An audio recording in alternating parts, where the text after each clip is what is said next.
कशिश news के special bulletin ground zero में आपका स्वागत है। आपके साथ मैं हूं करिश्मा। इस स्पेशल बुलेटिन में हम आपको गांव से लेकर शहरों तक की खबरों से रूबरू करवाते हैं। हमारे संवाददाता ग्राउंड जीरो से खबरों के पीछे की सच्चाई आप तक पहुंचाते हैं और इस बुलेटिन में हमारे संवाददाता ग्राउंड जीरो से आप तक खबरों के पीछे की सच्चाई पहुंचाएंगे और साथ ही और अहम खबरों से आपको रूबरू कराएंगे। तो चलिए इस स्पेशल बुलेटिन की शुरुआत करते हैं। लॉकडाउन खत्म हुआ, पटना के साथ साथ अन्य जिलों में जैसे ही संक्रमण कम हुआ, पटना के सड़कों पर लाठीचार्ज शुरू हो गया है। जी हम आपको इसलिए कर रहे हैं कि आज एसटीटी अभ्यर्थियों का हंगामा प्रदर्शन पटना के इको पार्क के पास चल रहा था। प्रतिबंधित इलाका है, वो लोग शिक्षा मंत्री विजय चौधरी के घर का घेराव करना चाह रहे थे, लेकिन पुलिस पहुंची। पुलिस ने उन्हें समझाने की कोशिश की, लेकिन वो नहीं माने और भीड़ काफी हो गई। अंततः पुलिस को लाठीचार्ज करना पड़ा। इस पूरे मामले में एसटीटी अभ्यर्थियों का कहना है कि जो नियुक्ति प्रक्रिया है वो गलत है और जितने क्वालिफाइड लोग हैं उन सभी लोगों की नियुक्ति होनी चाहिए। अन्य कई मांगों को लेकर ये लोग शिक्षा मंत्री के आवास का घेराव करना चाह रहे थे और शिक्षा मंत्री से मिलना चाह रहे थे, लेकिन इलाका प्रतिबंधित। आपको पता है, पटना हाईकोर्ट के निर्देश के अनुसार उन इलाकों में आप 5 से ज़्यादा लोग एक जगह खड़ा नहीं हो सकते, जबकि इनकी संख्या 500 से ज़्यादा थी।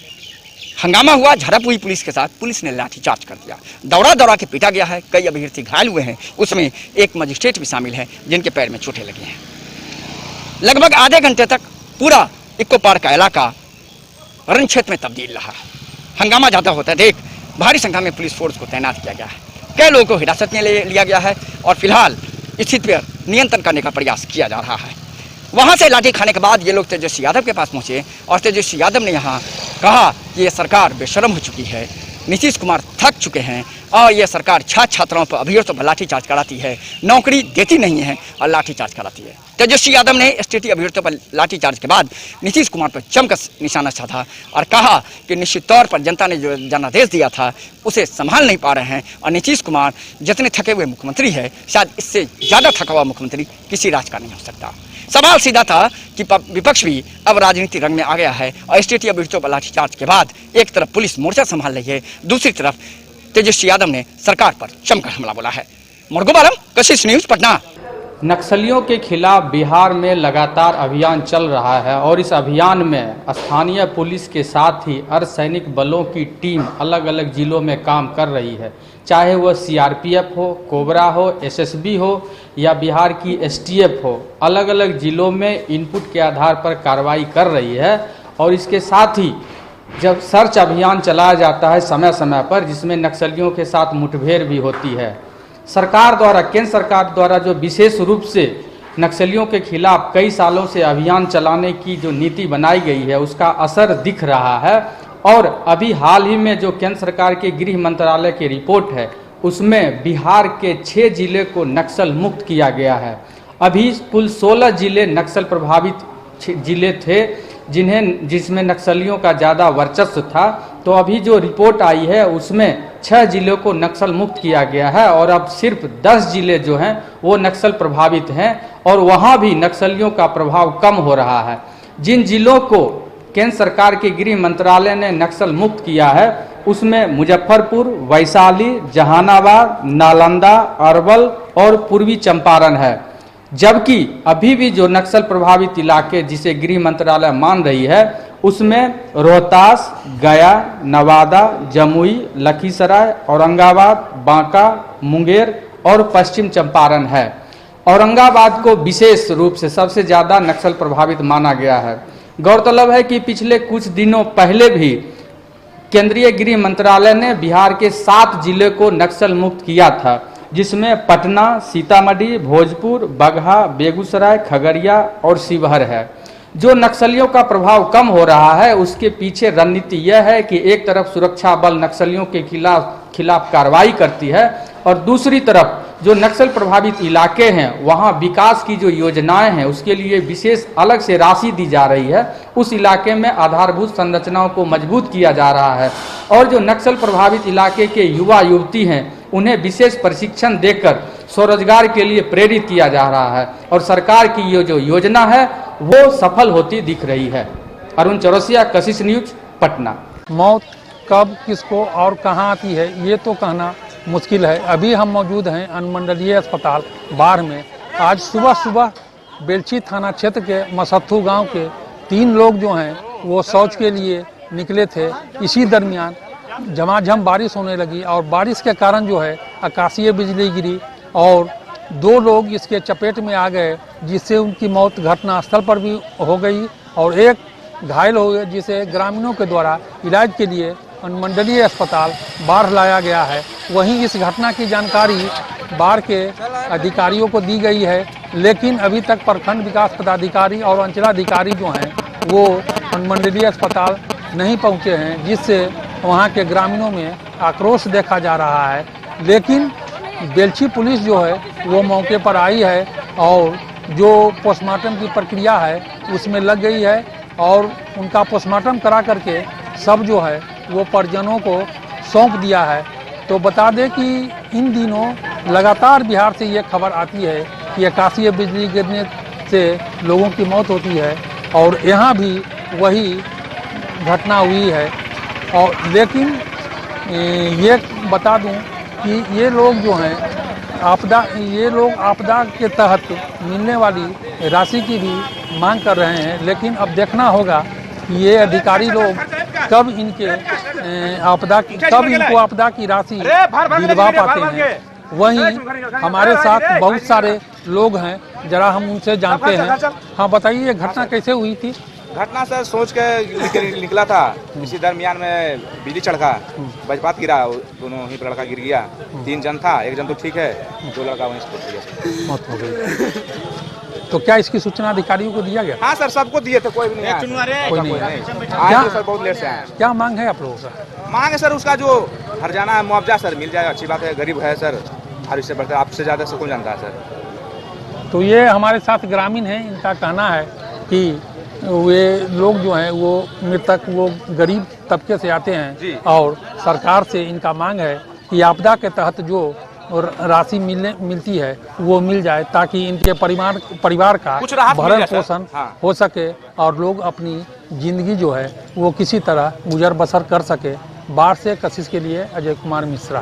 सूबे बिहार का स्वास्थ्य सेवा खुद अपने स्वास्थ्य के प्रति दुर्दशा का आंसू बहा रहा है। हमारे साथ हैं जनता दल यूनाइटेड के जिला प्रवक्ता, सत्ताधारी दल जनता दल यूनाइटेड, जिसकी बिहार में सरकार है। किस तरह का स्वास्थ्य सेवा बिहार में है, उनसे जानते हैं। सर, देखिए अस्पताल खोज रहा है अपना इलाज। जी नहीं, ऐसा कोई मामला नहीं है, एक आध अपवाद कहीं देख लिए होंगे, लेकिन 2005 के बाद जो बिहार की स्थितियां बदली है माननीय मुख्यमंत्री जी के नेतृत्व में, हम समझते हैं कि बहुत बेहतर है। हम लोग उस ज़माने में भी हॉस्पिटल में जाया करते थे, आप भी जाया करते थे, लेकिन देखते होंगे कि उस समय सुअर का कबाड़ बना हुआ था, मवेशियाँ चरती थी, वहाँ कोई वारिस नहीं था, न सुई था, न रुई था, न कोई दवा था, कोई डॉक्टर बैठने के लिए नाम नहीं लेता था। और आज जो स्थितियाँ हैं, जो स्थितियाँ और परिस्थितियाँ बनी हुई है, इसको आप देख सकते हैं। मूल रूप से तो कोरोना के समय में जो क्वारंटाइन सेंटर बना, उसकी स्थिति को आप लोगों ने देखा होगा। और हम समझते हैं कि सरकार इस तरह की व्यवस्था अगर नहीं करती, माननीय मुख्यमंत्री जी का कुशल नेतृत्व इस तरह का व्यवस्था नहीं करता, तो हम समझते थे कि आधा बिहार परेशान बदहाली की स्थिति में होता। लेकिन कुशल नेतृत्व के चलते बिहार में जो बक्सर में जो परिस्थितियां हुई, मैं समझता हूं कि माननीय मुख्यमंत्री जी बधाई के पात्र हैं, जिला प्रशासन बधाई के पात्र हैं, और आप लोगों को भी हम बधाई देते हैं कि आप लोगों ने भी एक एक बातें छान करके लाते हैं, जहां त्रुटियां हैं उसको सुधारने के लिए आप लोग संज्ञान में सरकार को देते हैं, इसके लिए आप लोग भी बधाई के पात्र हैं। लेकिन एक बात मैं जरूर कहना चाहूँगा कि अभी कोरोना का जो वैक्सीनेशन चल रहा है, बिहार सबसे टॉप पर है, बिहार 1 नंबर पर है, जो कि बिहार का जनसंख्या का घनत्व देखिएगा तो सबसे ज़्यादा है। लेकिन इसके बाद भी यहाँ माननीय मुख्यमंत्री जी का जो घोषणा हुआ है कि 6 महीना में 6 करोड़, ये तो दावा है, 6 महीना आएगा, इसको देखिएगा। लेकिन हर रोज जो वैक्सीनेशन हो रहा है वो बिहार, देश के हर राज्य में बिहार सबसे अधिक मात्रा में है, अधिक वैक्सीनेशन हो रहा है। इसके लिए माननीय मुख्यमंत्री जी को हम बधाई देते हैं कि आपने जो व्यवस्था किया है, इसके लिए आप बधाई के पात्र हैं। उसमें सारे लोग सहयोगी हैं, पत्रकार से लेकर के बिहार की जनता को, सारे लोगों का आभार व्यक्त करते हैं कि आपने जो माननीय मुख्यमंत्री जी को मौका दिया, वो मौका के आधार पर उन्होंने अपना जो अवसर में बदला, इसको, इस परिस्थिति को अवसर में जो बदला, इसके लिए बधाई के पात्र हैं। आप मानते हैं कि बिहार का अस्पताल बीमार है? बिहार का अस्पताल बीमार नहीं है। हम साफ साफ शब्दों में कहना चाहेंगे कि हर चीज़ का अपवाद होता है। कहीं आपको मिला होगा, आपने संज्ञान में दिया, उसको सुधारने का हमको मौका मिलेगा। माननीय मुख्यमंत्री जी कहा करते हैं कि गलतियां होती रहती है या गलतियां कभी कभी बातें छूट जाती है, उसको अगर आप संज्ञान में देते हैं तो हम उसको सुधारने का प्रयास करेंगे। हम सुधार में विश्वास करते हैं, सिर्फ खामियां गिनाने में विश्वास नहीं करते हैं। 2019 में शिलान्यास उद्घाटन किए हुए हैं मुख्यमंत्री निहालपुर अस्पताल का, अभी तक एक रुई और एक सुई लोगों को नहीं मिला। देखिए, आपने उद्घाटन के पहले का भी समय और आज भी निहालपुर के अस्पताल की स्थिति को आप लोगों ने देख लिया है, और मैं दावा करता हूं कि अगर ये व्यवस्था कोरोना का काल नहीं आया होता तो वो भी सुचारू रूप से चलता। आप जहां देख करके आए हैं, हम भी देख करके आए हैं कि बड़ी बड़ी बिल्डिंगें बन गई है। अरे साहब, 10 साल से आपके विधायक का कब्जा था उस इलाके में, विधानसभा राजपुर। देखिए, ये विधायक का मामला नहीं है, विधायक को प्रयास करना चाहिए, लेकिन विधायक का मामला नहीं है। मामला सरकार का है। सरकार बिल्डिंग बना दी है, सरकार वहाँ एक नर्स की व्यवस्था की, एक डॉक्टर की भी व्यवस्था किए हैं। कोरोना काल में डॉक्टर के अभाव होने के चलते कुछ वहाँ परेशानियाँ हैं, उसको हम लोग देख रहे हैं। और आज आप कह रहे हैं, लेकिन हम उसको 15 दिन से देख रहे हैं। हमारे यहाँ भी उस बात का कंप्लेन आया है। हम भी कल सिविल सर्जन साहब को टेलीफोन पर कहा है कि वहाँ डॉक्टर की किसी तरह से व्यवस्था कीजिए, और हम समझते हैं कि इस महीना के अंत तक उस वहाँ व्यवस्था होगा। हम लोग इसके लिए प्रयासरत हैं। सूबे बिहार के स्वास्थ्य सेवा के हाल के लिए जिस तरह से एक बिहार सरकार में कबीना मंत्री रहे परिवार के लोगों द्वारा जमीन दान में दी गई थी, बिहार में बेहतर स्वास्थ्य सेवा के लिए आज माननीय बिहार के मुख्यमंत्री के कर कमलों द्वारा अस्पताल तो बन करके तैयार है, लेकिन भवन जो बना हुआ है वो शोभा की वस्तु बनी हुई है। हमारे साथ हैं जमीन दान में दिए हुए परिवार के सदस्य, उनसे जानते हैं कि क्या दर्द है और किस तरह की व्यवस्था है इनके गांव में स्वास्थ्य सेवा की, जिसके लिए इन्होंने जमीन दान दी थी।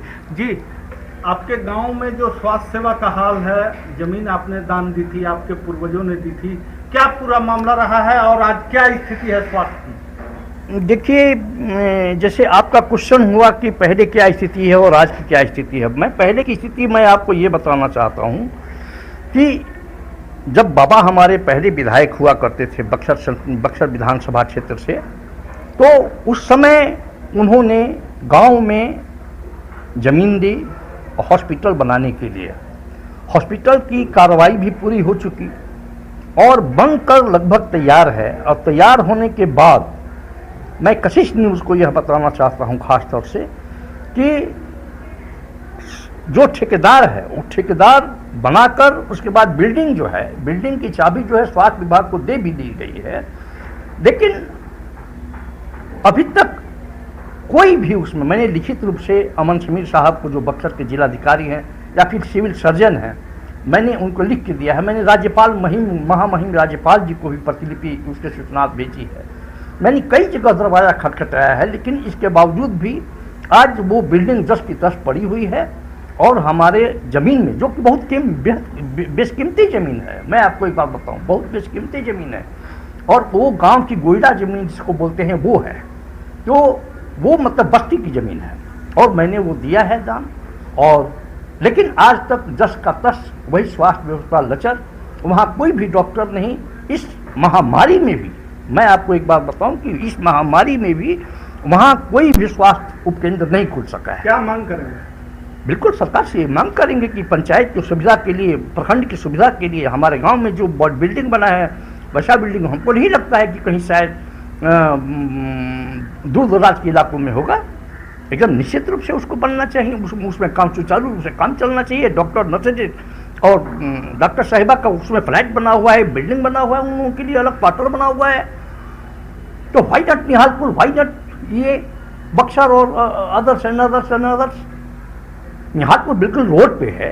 अब बक्सर से मात्र 22-23 किलोमीटर की दूरी पर हमारा गाँव है, वो हमारा पैतृक गांव है, पंडित जगनारायण त्रिवेदी का पैतृक गांव है, और वहां पर स्वास्थ्य सुविधा का ये हाल है। तो मैं दूसरे की बात क्या करूं भाई मेरे? जिम्मेवार किसको मानते? इसमें क्या, इसमें बिल्कुल जो स्वास्थ्य विभाग है उसकी जिम्मेवारी है। सीधा सीधी आरोप में लगा रहा हूं, उसमें क्या दिक्कत है? ये थे निहालपुर प्राथमिक स्वास्थ्य केंद्र बनाने के लिए जमीन दान में देने वाले परिवार के राजनेता परिवार से जुड़े हुए हैं अनिल त्रिवेदी जी।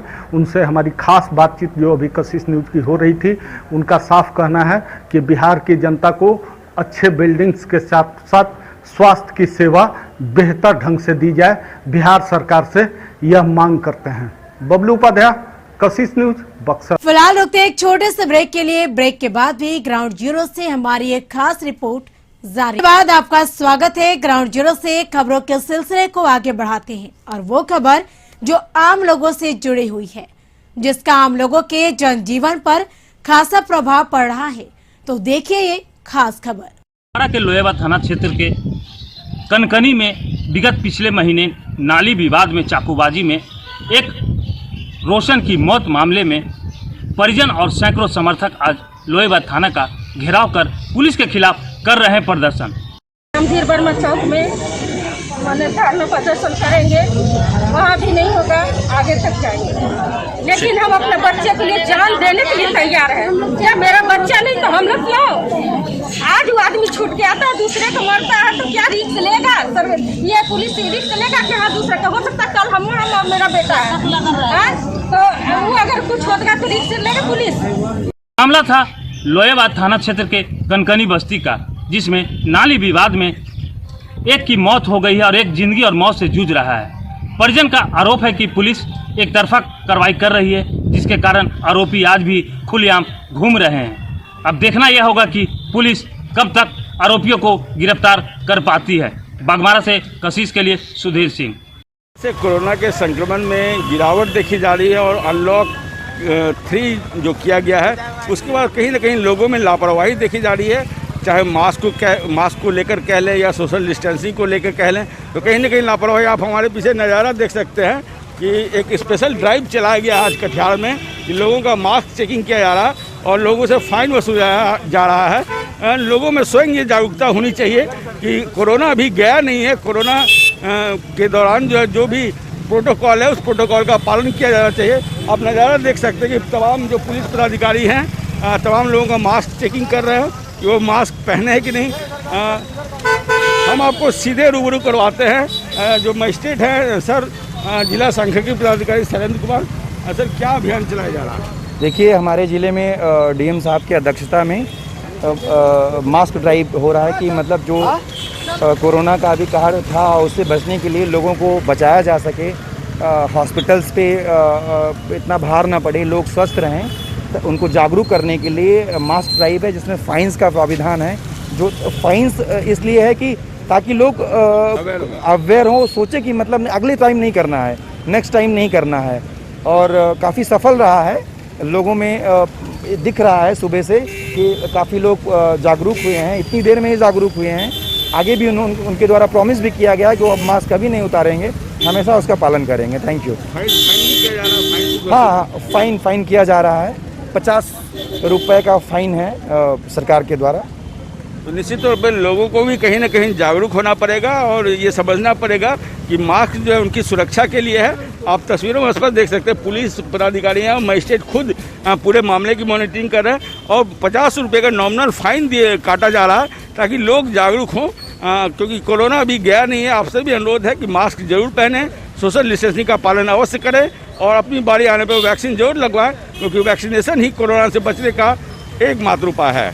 रितेश रंजन, कशिश न्यूज, कटिहार। बिहार में जो लगातार कहीं न कहीं आतंकी जो घटनाएं घट रही है, बम जो वर्तमान में कई जिलों में रखा गया, विस्फोट भी हुआ, उसके बाद महाबोधि मंदिर को अलर्ट किया गया। यहाँ का जो सुरक्षा व्यवस्था है, लगातार यहाँ के जो अधिकारी है वो जांच करते रहे और दिशा निर्देश देते रहे कि इस मंदिर को जितनी जवाबदेही जिला का सुरक्षा अधिकारियों के उतना ही यहाँ के एक एक जो सिपाही जो जवान हैं उनकी भी जिम्मेदारी बनती है। आज जिला के सिटी एसपी यहाँ पे पहुँचे हैं, अचानक पूरे पुलिस की जो तैनाती की गई है, यहाँ पे बीएमपी की कई कंपनियाँ यहाँ पे पहुँचे हैं जिनका यहाँ पे अहम योगदान रहा है मंदिर सुरक्षा में। तो हम जानेंगे सर, क्या आज की अहम जांच किस तरह की जांच चल रही है, क्या रूटीन है? ये एक औचक निरीक्षण है मेरे द्वारा किया गया है, जो कि टेम्पल से बोधगया टेम्पल सिक्योरिटी है, यहाँ पर हम लोगों ने फोर्स डिप्लॉय किया है और जो फोर्स की तैयारी, हमारे फोर्सेज वगैरह किस प्रकार से तैयारी है। बीटीएमसी के द्वारा यहाँ पर लगेज स्कैनर भी लगाया गया है, तो उसको भी जांच की गई है कि ठीक सुचारू रूप से काम कर रहा है कि नहीं कर रहा है। देखा गया है सुचारू रूप से काम कर रहा है, नई मशीन लगी है और साथ ही जितने भी हमारे जवान हैं कई सारे पोस्ट पर हैं, ये लोग कितने अलर्ट हैं और किस प्रकार से चेकिंग कर रहे हैं इसके भी औचक निरीक्षण किया गया है। फिलहाल तो निरीक्षण में सभी मुस्तैद पाए गए हैं।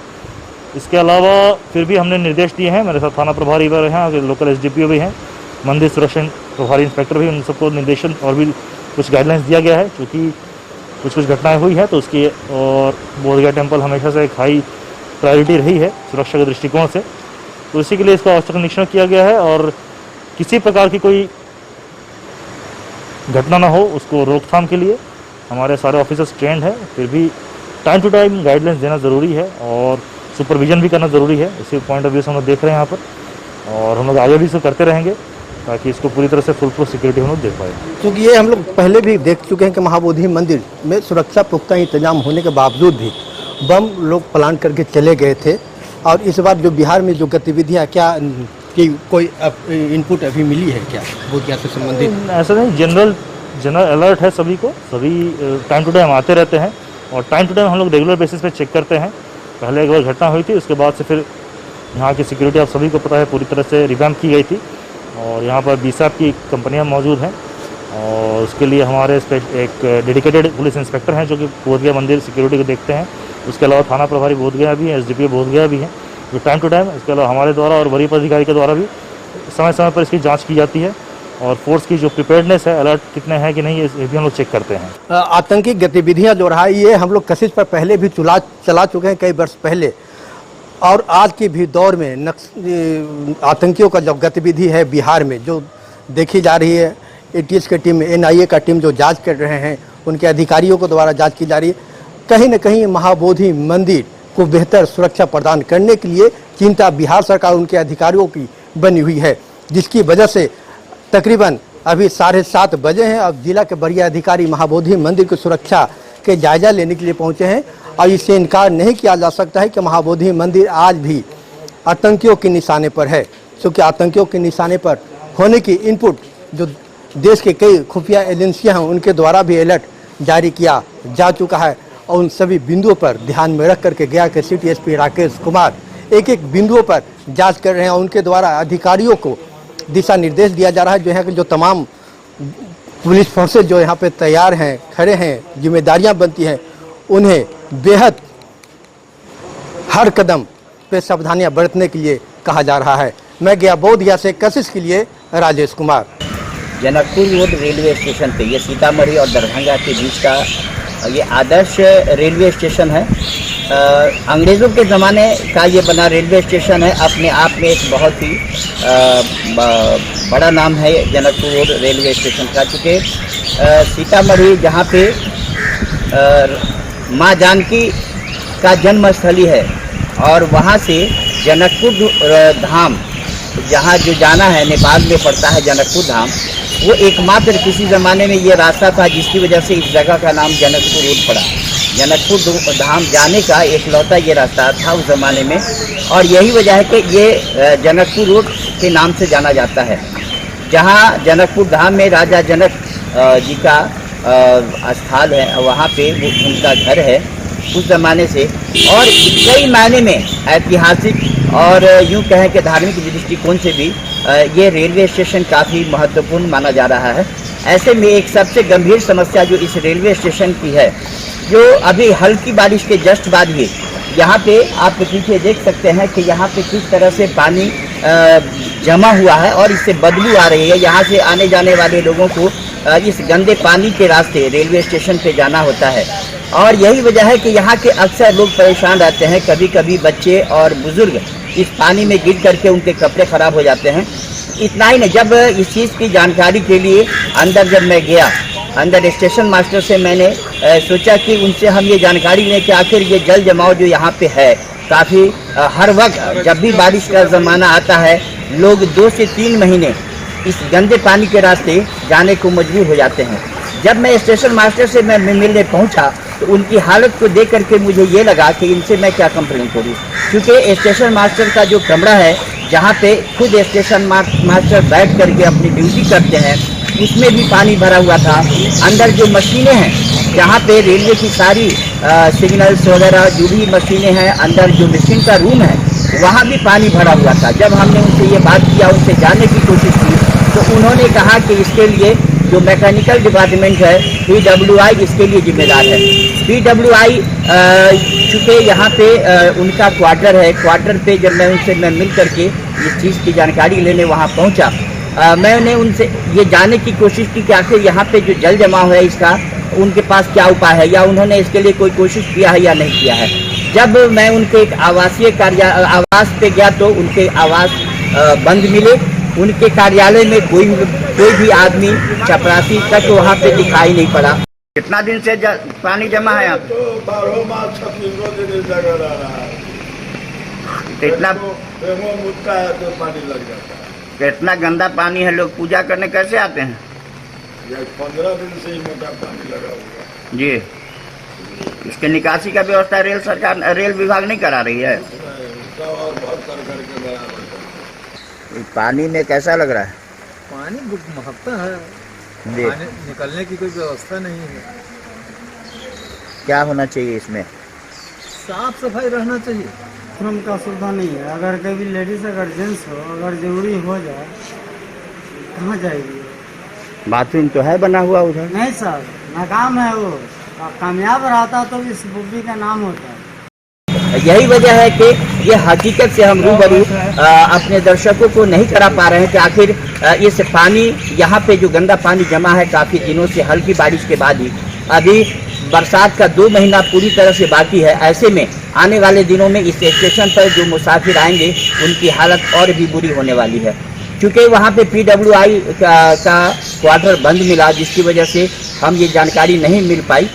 चूँकि स्टेशन मास्टर जो यहाँ पे मौजूद है ऑन ड्यूटी थे, फिदा हुसैन साहब ने ये बताया कि यहाँ पे जो भी असुविधाएं हैं उसके लिए पूरी तरह से PWI जिम्मेदार है। हम अभी कुछ देर पहले वहाँ जब मैं गया था, शौचालय की स्थिति, चूँकि कुछ यहाँ पे मुसाफिरों ने ये बताया कि यहाँ जो शौचालय है वो काफ़ी दिनों से बंद पड़ा है, उसमें ताला लटका हुआ है। जब मैंने उसका मुआयना किया तो वहाँ पे जो ताले पड़े हुए थे उसको देखने से कोई भी आदमी बखूबी अंदाज़ा लगा सकता है कि महीनों से यहाँ का शौचालय बंद पड़ा है। ये कितने दुख की बात है, एक आदर्श रेलवे स्टेशन का शौचालय खड़ा पड़ा हुआ हो, जल जमाव की ये हालत बनी हुई हो। रेलवे ट्रैक जो एक इम्पोर्टेंट पार्ट होता है रेलवे का, रेलवे ट्रैक भी पानी में डूबा हुआ है। कब वो रेलवे ट्रैक उखड़ जाएगा इसकी कोई गारंटी नहीं है। बावजूद इसके विभाग कितना निष्क्रिय है। आप जब आप ये पानी में डूबे हुए रेलवे ट्रैक को देखेंगे तो आप बखूबी अंदाज़ा लगा सकते हैं कि विभाग कितना निष्क्रिय बना हुआ है। मैं एहसान दानिश, कशिश न्यूज, सीतामढ़ी। इसके साथ इस ग्राउंड जीरो में फिलहाल इतना ही। आप बने रहे कशिश न्यूज के साथ। नमस्कार।